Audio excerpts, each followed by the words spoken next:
welcome back, guys. So today, I'm sick and tired of hearing this car. Reason for that is because it's way too quiet. So I ended up getting a mid-pipe. We're gonna go ahead and install this today and see how it sounds, because I'm not very impressed with the sound that comes out of this thing. It's way too quiet. It just needs a little more. It needs to come alive. So let's get to it. So once you got the car jacked up, we're gonna get underneath, and we actually have to cut the mid-pipe with a tool like this, right? And if we get under here,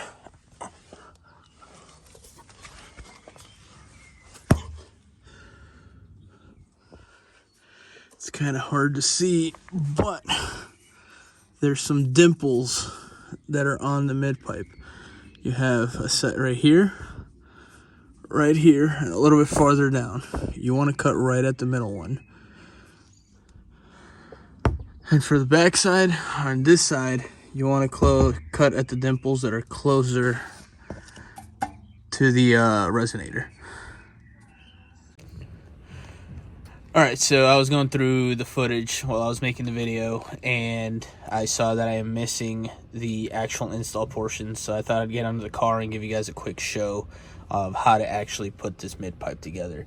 So you can see right here, that's going to be the stock back box, and this right here is going to be the actual mid-pipe. Right in the middle here is where you make the cuts for the mid-pipe, the stock mid-pipe. So you'll make your cuts here, and then you will transition to the front of the car. Once we get to the front of the car, we're going to have to unbolt the stock mid-pipe from the downpipes.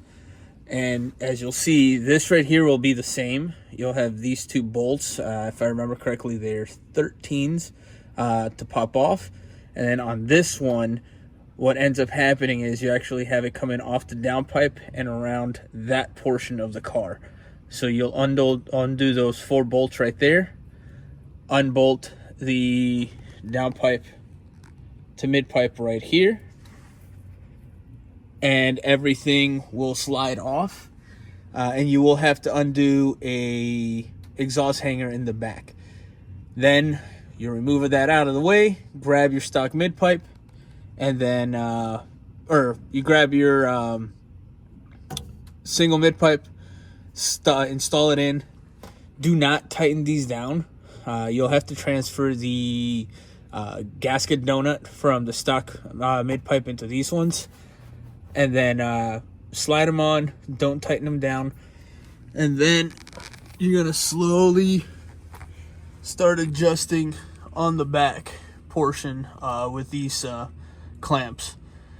The mid-pipe I bought did not come with a center brace, so I did end up buying one from IRL. It's actually pretty nice, works well, and fits OEM style. Because what ended up happening was with the stock one, that gap did not exist, and it was actually tapping. So I actually drove all the way out to the 24-hour Nürburgring race with a really annoying clanking, because I thought I had enough space, and it was not. It was not a fun drive. Later on, I added on some washers underneath here to give me more clearance, and then I just recently purchased this. So they're about 120 bucks, $150 on their website.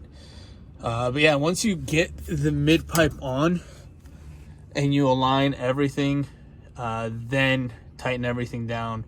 I ended up tightening everything from rear to front to get a good fit. But that does it. That's pretty much how you end up getting this thing on.